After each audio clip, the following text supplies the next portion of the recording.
ఓం శాంతి. March 10వ తారీఖు 2025 ఉదయం మురళి. ఓం శాంతి. బాబ్దాదా మధువనము. ఈరోజు మధుర మహావాక్యాలు. బాబా చెప్తున్నారు, మధురమైన పిల్లలు, మీరు మనుషుల నుండి దేవతలుగా అయ్యే చదువును చదవాలి, చదివించాలి. అందరికీ శాంతిధామము, సుఖధామాలకు దారిని తెలపాలి. ప్రశ్న: సతో ప్రధాన పురుషార్థుల గుర్తు ఏది?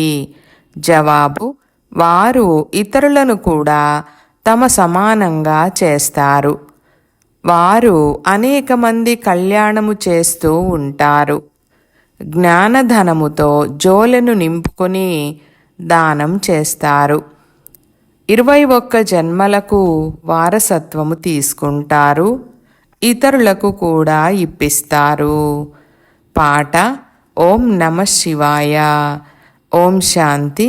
భక్తులు ఎవరినైతే మహిమ చేస్తారో మీరు వారి సన్ముఖములోనే కూర్చొని ఉన్నారు కనుక మీకు ఎంత సంతోషముండాలి.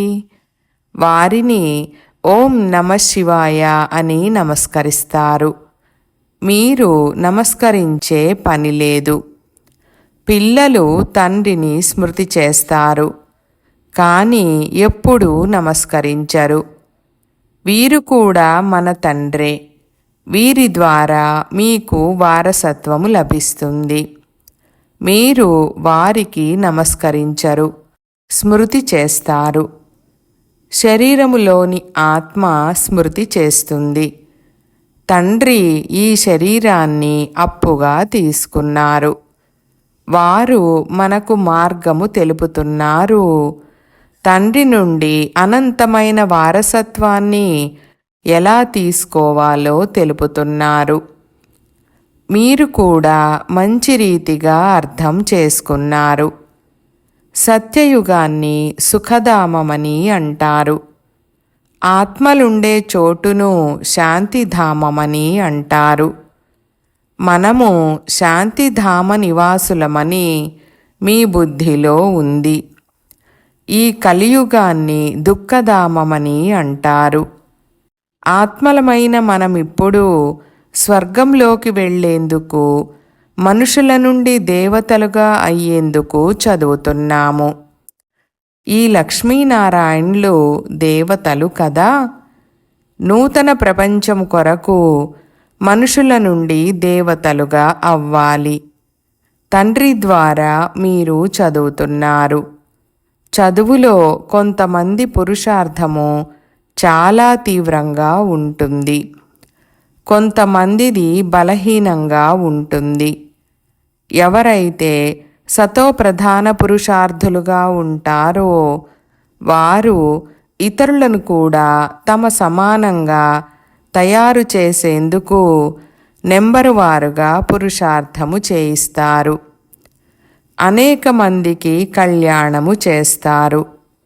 ధనముతో ఎంత బాగా జోలెను నింపుకొని దానము చేస్తారో అంత లాభముంటుంది. మనుషులు దానము చేస్తూ ఉంటారు. వారికి మరుసటి జన్మలో అల్పకాలము కొరకు ఫలము లభిస్తుంది. అందులో సుఖము స్వల్పంగా ఉంటుంది. మిగిలినదంతా దుఃఖమే దుఃఖము.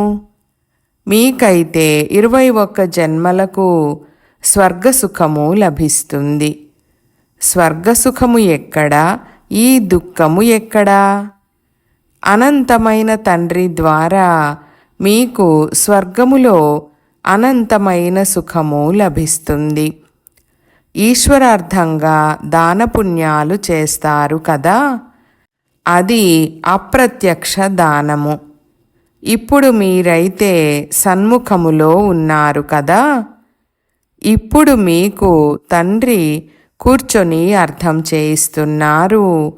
భక్తి మార్గములో ఈశ్వరార్థము దానపుణ్యాలు చేస్తే మరుసటి జన్మలో ఫలము లభిస్తుంది. మంచి పనులు చేస్తే మంచే లభిస్తుంది. చెడు పనులు, పాపాలు మొదలైనవి చేస్తే వారికి అలాగే లభిస్తుంది.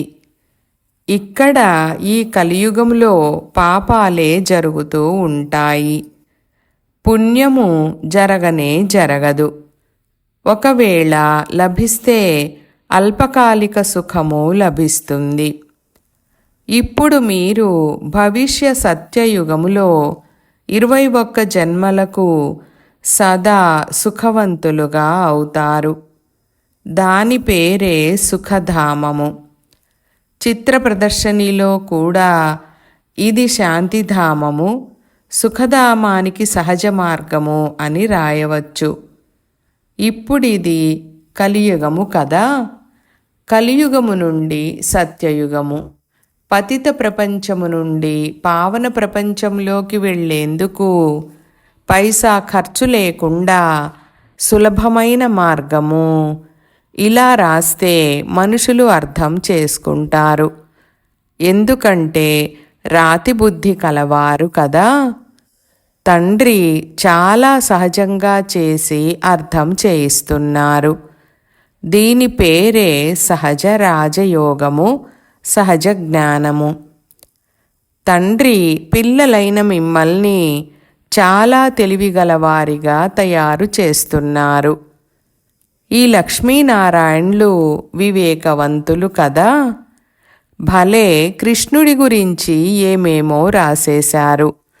అవన్నీ అసత్య కళంకాలు. అమ్మా, నేను వెన్న తినలేదని కృష్ణుడంటాడు. దీని అర్థము కూడా ఎవ్వరికీ తెలీదు. నేను వెన్న తినలేదు, అయితే ఎవరు తిన్నారు? పిల్లలకు పాలు త్రాపిస్తారు. పిల్లలు వెన్న తింటారా, పాలు తాగుతారా? మట్టి కుండలు పగలగొట్టినట్లు మొదలైనవి చూపిస్తారు. అటువంటి మాటలేవీ లేవు. వారు స్వర్గములోని ప్రప్రథమ రాకుమారుడు. మహిమ అంతా ఒక్క శివబాబాది మాత్రమే. ప్రపంచములో ఇతరులెవ్వరికీ మహిమ లేదు. ఈ సమయంలో అందరూ పతితులుగానే ఉన్నారు. కానీ భక్తి మార్గానికి కూడా మహిమ ఉంది. భక్తుల మాల కూడా మహిమ చేయబడుతుంది కదా. స్త్రీలలో మీరాబాయి, పురుషులలో నారదుడు ముఖ్యులుగా మహిమ చేయబడతారు. ఒకటేమో భక్తుల మాల, రెండవది జ్ఞానుల మాల.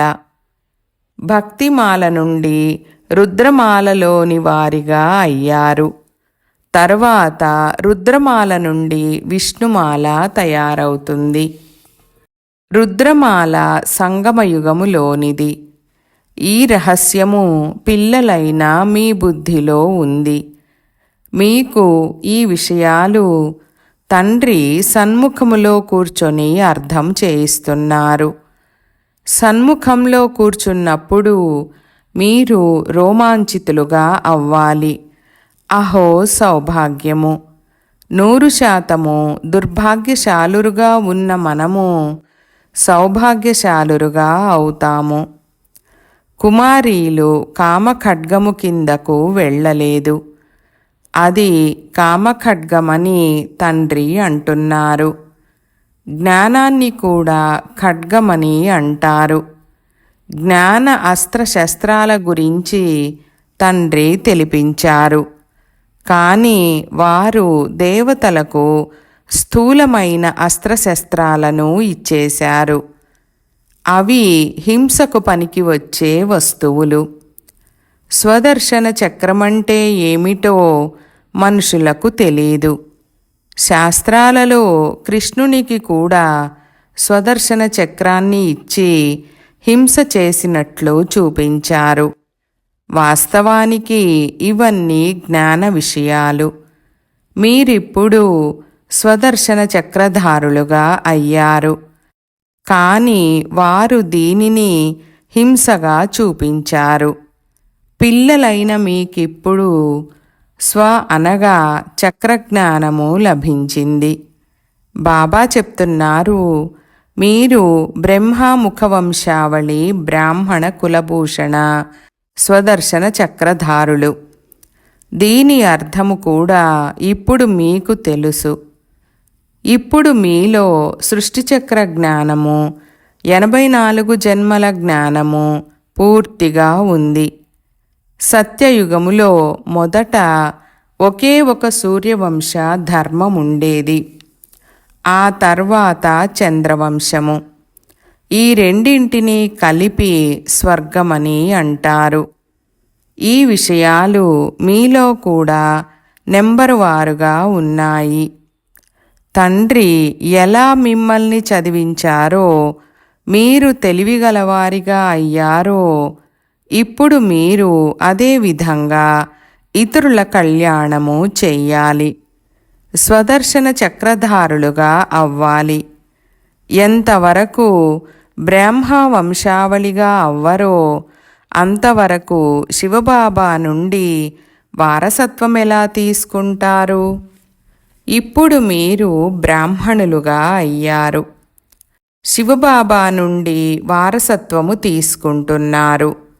ఇది మర్చిపోరాదు. పాయింట్లు నోట్ చేసుకోవాలి. ఇది 84 జన్మల నిచ్చెన. నిచ్చెనలో మెట్లు దిగడం సులభము. పైకి ఎక్కేటప్పుడు నడుమును చేతితో పట్టుకుని ఎలాగో ఒకలాగా ఎక్కుతారు. కానీ లిఫ్ట్ కూడా ఉంది. ఇప్పుడు బాబా మీకు లిఫ్ట్ ఇవ్వడానికే వచ్చారు. ఒక్క సెకండులో మీరు పైకి ఎక్కే కళలో వెళ్తారు. ఇప్పుడు మాది పైకి ఎక్కిపోయే కళ అని పిల్లలైన మీకు ఖుషి ఉండాలి. అత్యంత ప్రియమైన బాబా లభించారు. వారి వంటి ప్రియమైన వస్తువు మరేదీ ఉండదు. సాధు సత్పురుషులు మొదలైన వారంతా ఆ ఒక్క ప్రియుణ్ణే స్మృతి చేస్తారు.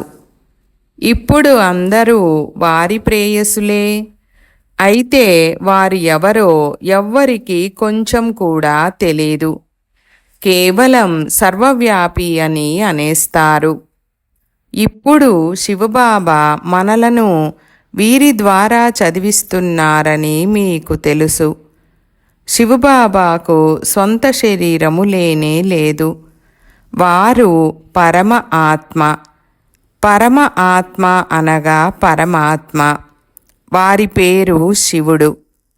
మిగిలిన ఆత్మలందరి శరీరాలకు వేరువేరు పేర్లున్నాయి. పరమాత్మ ఒకే ఒక్కరు. వారి పేరు శివుడు. కానీ మనుషులు వారికి అనేక పేర్లను ఉంచేశారు. రకరకాల మందిరాలను నిర్మించారు. ఇప్పుడు మీకు వాటి అర్థము తెలుసు. బొంబాయిలో బాబురీనాథుని మందిరం ఉంది. వారిప్పుడు మిమ్మల్ని ముళ్ళ నుండి పుష్పాలుగా చేస్తారు. మీరు విశ్వాధికారులుగా అవుతారు. కావున మొదట ముఖ్యమైనది ఆత్మలమైన మనందరి తండ్రి ఒక్కరే. వారి ద్వారానే భారతవాసులకు వారసత్వము లభిస్తుంది. ఈ లక్ష్మీనారాయణులు భారతదేశానికి యజమానులు కదా, చైనాకు కాదు కదా. చైనాకైతే ముఖమే వేరుగా ఉండేది. వీరు భారతదేశము వారే. మొట్టమొదట తెల్లగా, తరువాత నల్లగా అవుతారు. మలినాలు ఆత్మలోనే ఏర్పడతాయి. నల్లగా అపవిత్రంగా అవుతారు. ఉదాహరణలన్నీ భారతదేశము పైననే ఉన్నాయి. భ్రమరము పేడ పురుగులను పరివర్తన చేసి తన సమానంగా చేస్తుంది. సన్యాసులు ఎక్కడ పరివర్తన చేస్తున్నారు? శ్వేత వస్త్రాల వారికి కాషాయ వస్త్రాలను ధరింపచేసి తల గుండు చేయిస్తారు. మీరైతే ఈ జ్ఞానము తీసుకుంటారు. లక్ష్మీనారాయణుల వలె శోభాయమానంగా అవుతారు. ఇప్పుడు ప్రకృతి కూడా తమో ప్రధానంగా ఉంది. కనుక భూమి కూడా తమో ప్రధానంగా ఉంది. అందువలన నష్టకారకంగా తమో ప్రధానంగా ఉంది. ఆకాశంలో తుఫానులు రేగుతున్నాయి. ఎంత నష్టపరుస్తాయి! ఉపద్రవాలు జరుగుతూనే ఉంటాయి. ఇప్పుడు ఈ ప్రపంచంలో అత్యంత దుఃఖముంది. అక్కడ పరమసుఖముంటుంది. తండ్రి పరమ దుఃఖము నుండి పరమసుఖములోకి తీసుకెళ్తారు. ఇది వినాశనం అవుతుంది. మళ్ళీ అందరూ సతోప్రధానంగా అవుతారు. ఇప్పుడు మీరు పురుషార్థం చేసి తండ్రి నుండి ఎంత వారసత్వము కావాలో అంత తీసుకోండి. లేకుంటే చివర్లో పశ్చాత్తాపపడవలసి వస్తుంది. బాబా వచ్చారు, కానీ మేము ఏమీ తీసుకోలేదని అనుకుంటారు. ఎండిపోయిన వెదురు అడవికి అగ్ని తగులుకున్నప్పుడు కుంభకర్ణుని నిద్ర నుండి మేల్కుంటారని రాయబడి ఉంది. ఆ తర్వాత అయ్యో అయ్యో అంటూ మరణిస్తారు. అయ్యో అయ్యోకు తర్వాత జయ జయధ్వనులు వినిపిస్తాయి.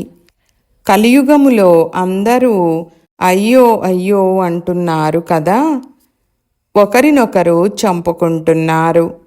అనేక మంది మరణిస్తారు. కలియుగము తర్వాత మళ్ళీ సత్యయుగము తప్పకుండా వస్తుంది. మధ్యలో ఇది సంగమయుగము. దీనిని పురుషోత్తమ యుగమని అంటారు. తండ్రి తమోప్రధానము నుండి సతోప్రధానంగా అయ్యేందుకు మంచి యుక్తిని తెలుపుతున్నారు. వారు కేవలం నన్ను స్మృతి చేయండని, ఇక ఏమీ చేయనవసరం లేదని అంటున్నారు. ఇప్పుడు పిల్లలైన మీరు తల మొదలైనవి వంచి నమస్కరించే పనిలేదు. బాబాకు ఎవరైనా చేతులు జోడించి నమస్కరిస్తే బాబా అంటారు, ఆత్మ అయిన మీకు చేతులు లేవు, తండ్రికి చేతులు లేవు. అటువంటప్పుడు చేతులెవరి కొరకు జోడిస్తారు? కలియుగములోని భక్తి మార్గపు గుర్తులు ఒక్కటి కూడా ఉండరాదు. ఓ ఆత్మ, నీవు ఎందుకు చేతులు జోడిస్తావు? కేవలం తండ్రినైన నన్ను స్మృతి చేయండి. స్మృతి చేయడమనగా చేతులు జోడించడం కాదు. మనుషులు సూర్యునికి కూడా చేతులు జోడిస్తారు.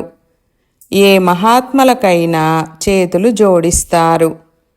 మీరు చేతులు జోడించరాదు. ఇది నేను అప్పుగా తీసుకున్న శరీరము. అయితే ఎవరైనా చేతులు జోడిస్తే దానికి బదులుగా జోడింపవలసి వస్తుంది. నేను ఆత్మను, ఈ బంధనము నుండి విడుదల పొంది ఇప్పుడు వాపస్ ఇంటికి వెళ్ళాలని మీరు అర్థం చేసుకోవాలి. దీనిపై అసహ్యము వస్తుంది. ఈ పాత శరీరాన్ని వదిలేయాలి. సర్పము కుబుసము వదిలినట్లుగా వదలాలి. భ్రమరములో కూడా పురుగును తమ సమానంగా భ్రమరంగా మార్చే తెలివి చాలా ఉంది. పిల్లలైన మీరు కూడా ఈ విషయసాగరంలో మునకలు వేస్తున్న వారిని వెలుపలికి తీసి క్షీరసాగరములోకి తీసుకువెళ్తారు. ఇప్పుడు శాంతిధామానికి పదండని తండ్రి చెప్తున్నారు. మనుషులు శాంతి కొరకు ఎంతగానో తలలు బాదుకుంటున్నారు. సన్యాసులకు స్వర్గమనే జీవన్ముక్తి లభించదు. ముక్తి లభిస్తుంది. దుఃఖము నుండి విడుదల పొంది శాంతిధామములో కూర్చుంటారు. అయినా ఆత్మ మొట్టమొదట జీవన్ముక్తిలోకి వస్తుంది. తర్వాత జీవన బంధనములోకి వస్తుంది. ఆత్మ సతోప్రధానంగా ఉండి తర్వాత మెట్లు కిందకు దిగుతుంది. మొదట సుఖాన్ని అనుభవించి తర్వాత కిందకు దిగుతూ దిగుతూ తమో ప్రధానమైపోయింది. ఇప్పుడు అందరినీ మళ్ళీ వాపస్ తీసుకెళ్లేందుకు తండ్రి వచ్చారు. నన్ను స్మృతి చేస్తే మీరు పావనమైపోతారని తండ్రి చెప్తున్నారు. మనుషులు శరీరాన్ని వదిలేటప్పుడు చాలా కష్టాన్ని అనుభవిస్తారు. ఎందుకంటే శిక్షలను అనుభవించవలసి వస్తుంది. శివునిపై బలి అయితే ముక్తి లభిస్తుందని విన్నందున కత్తుల బావిలో దూకుతారు. ఇప్పుడు మీరు బలి అవుతున్నారు కదా. అందువలన భక్తి మార్గంలో కూడా ఇవే మాటలు కొనసాగుతాయి. అందుకే శివునిపై బలి అవుతారు. వాపస్ ఎవ్వరూ వెళ్ళలేరని తండ్రి అర్థం చేయిస్తున్నారు. అంతగా బలి అయినందున పాపాలు తొలగుతాయి. మళ్ళీ లెక్కాచారము కొత్తగా ప్రారంభమవుతుంది. మీరు ఈ సృష్టి చక్రాన్ని గురించి తెలుసుకున్నారు. ఇప్పుడు అందరిది కిందకు దిగే కళ. నేను వచ్చి అందరికీ సద్గతినిస్తాను. అందరినీ ఇంటికి తీసుకెళ్తాను. పతితులనైతే వెంట తీసుకెళ్ళను. అందువలన ఇప్పుడు పవిత్రమైతే మీ జ్యోతి వెలిగింపబడుతుంది. వివాహ సమయంలో స్త్రీ తలపై మట్టి పాత్రలో జ్యోతిని వెలిగిస్తారు. ఈ ఆచారము కూడా భారతదేశంలో మాత్రమే ఉంది. స్త్రీ తలపై మట్టి పాత్రలో జ్యోతిని వెలిగిస్తారు. పతి తలపై వెలిగించరు. ఎందుకంటే పతిని పరమేశ్వరుడని అంటారు. ఈశ్వరుని తలపై జ్యోతిని ఎలా వెలిగిస్తారు? తండ్రి అర్థం చేయిస్తున్నారు. నా జ్యోతి ఎప్పుడూ వెలిగే ఉంటుంది. నేను మీ జ్యోతిని మేల్కొలుపుతాను. తండ్రిని దీపమని కూడా అంటారు. బ్రహ్మ సమాజము వారు జ్యోతికి గౌరవమిస్తారు. సదా జ్యోతి వెలిగించే ఉంటారు. దానినే స్మృతి చేస్తారు. ఆ జ్యోతినే భగవంతునిగా భావిస్తారు. కొంతమంది చిన్న జ్యోతి, పెద్ద జ్యోతి పరమాత్మలో ఇమిడిపోతుందని భావిస్తారు. ఈ విధంగా అనేక మతాలు ఉన్నాయి. మీ ధర్మము అపారమైన సుఖమునిచ్చేదని తండ్రి చెప్తున్నారు. మీరు స్వర్గములో చాలా సుఖాన్ని అనుభవిస్తారు. నూతన ప్రపంచంలో మీరు దేవతలుగా అవుతారు. మీ చదువు భవిష్య నూతన ప్రపంచము కొరకు. మిగిలిన చదువులన్నీ ఈ ప్రపంచము కొరకే. ఇక్కడ మీరు చదివి భవిష్యత్తులో పదవిని పొందుకోవాలి. గీతలో కూడా రాజయోగము నేర్పించారు. చివర్లో యుద్ధము జరిగినట్లు చూపించారు. ఏమీ మిగలలేదు. పాండవులకు తోడుగా ఒక కుక్కను చూపిస్తారు. ఇప్పుడు తండ్రి చెప్తున్నారు, నేను మిమ్మల్ని దేవీ దేవతలుగా తయారు చేస్తాను. ఇక్కడ అనేక ప్రకారాలైన దుఃఖములిచ్చే మనుషులు ఉన్నారు. కామఖడ్గాన్ని విసురుతూ ఎంతో దుఃఖితులుగా చేస్తారు. అందువలన జ్ఞానసాగరులైన ఈ అనంతమైన తండ్రి పిల్లలైన మిమ్మల్ని చదివిస్తున్నారని మీకు ఎంతో ఖుషి ఉండాలి.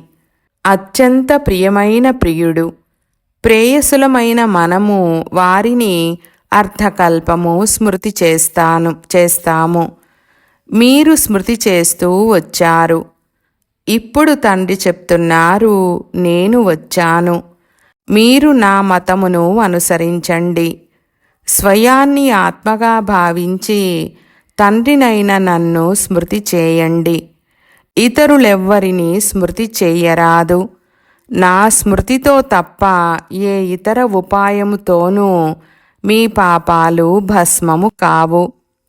ప్రతి విషయంలో సర్జన్ను సలహా అడుగుతూ ఉండండి. బాబా సలహానిస్తారు, ఫలానా విధంగా తోడు నిభాయించండి. సలహా ప్రకారము నడుచుకుంటే అడుగడుగులోనూ పదం లభిస్తుంది. సలహా తీసుకుంటే జవాబుదారీ నుండి విడుదల పొందినట్లు అవుతుంది. अच्छा, मीठे मीठे सिकीलधे बच्चों प्रति मात पिता बाप दादा का याद प्यार और गुड मॉर्निंग। रूहानी बाप की रूहानी बच्चों को नमस्ते। हम रूहानी बच्चों की रूहानी बाप दादा को याद प्यार, गुड मॉर्निंग और నమస్తే నమస్తే బాబా నమస్తే. ధారణ కొరకు ముఖ్య సారము. 1వ పాయింట్, అనంతమైన తండ్రి నుండి అనంతమైన సుఖవారసత్వాన్ని తీసుకునేందుకు నేరుగా ఈశ్వరార్థము దానపుణ్యాలు చేయాలి. జ్ఞానధనముతో జోలను నింపుకొని అందరికీ ఇవ్వాలి. 2వ పాయింట్, ఈ పురుషోత్తమ యుగములో స్వయాన్ని అన్ని బంధనాల నుండి ముక్తం చేసుకొని జీవన్ముక్తులుగా అవ్వాలి. భ్రమరము వలె ఝంకారము చేస్తూ ఇతరులను మీ సమానంగా తయారు చేసే సేవ చెయ్యాలి. వరదానము: సర్వప్రాప్తుల అనుభవం ద్వారా శక్తిశాలిగా అయ్యే సదా సఫలతామూర్త భవ. వివరణ: ఎవరైతే సర్వప్రాప్తుల అనుభవీమూర్తులుగా ఉంటారో వారే శక్తిశాలిగా ఉంటారు. ఇటువంటి సర్వప్రాప్తుల అనుభవీలైన శక్తిశాలి ఆత్మలే సఫలతామూర్తులుగా అవ్వగలరు. ఎందుకంటే ఇప్పుడిక సర్వ ఆత్మలు సుఖశాంతుల మాస్టర్ దాతలు ఎక్కడున్నారని వెతుకుతారు. కనుక ఎప్పుడైతే మీ వద్ద సర్వశక్తుల స్టాకు ఉంటుందో అప్పుడే అందరినీ సంతుష్టము చేయగలరు. ఎలాగైతే విదేశంలో ఒకే స్టోరు నుండి అన్ని వస్తువులు లభిస్తాయో అలా మీరు కూడా తయారవ్వాలి. అంతేకాని సహనశక్తి ఉంది, ఎదిరించే శక్తి లేదని అనరాదు. సర్వశక్తుల స్టాకు ఉండాలి. అప్పుడే సఫలతామూర్తులుగా అవుతారు. స్లోగన్: మర్యాదలే బ్రాహ్మణ జీవితానికి అడుగులు. అడుగుపై అడుగు ఉంచడం అనగా గమ్యానికి సమీపంగా చేరడము. ఈరోజు అవ్యక్త ఇషారా పాయింట్: ఈ రోజుల్లో కొంతమంది మేము అసత్యాన్ని వినలేము, చూడలేము, అందుకే అసత్యాన్ని చూసినప్పుడు విన్నప్పుడు లోపల ఆవేశము వచ్చేస్తుందని ఒక విశేషమైన భాషను ఉపయోగిస్తారు. కానీ ఒకవేళ అది అసత్యమైనప్పటికీ ఆ అసత్యాన్ని చూసి మీకు ఆవేశం వస్తే ఆ ఆవేశము కూడా అసత్యమే కదా. అసత్యతను సమాప్తం చేసేందుకు స్వయంలో సత్యతా శక్తిని ధారణ చేయండి. ఓం శాంతి.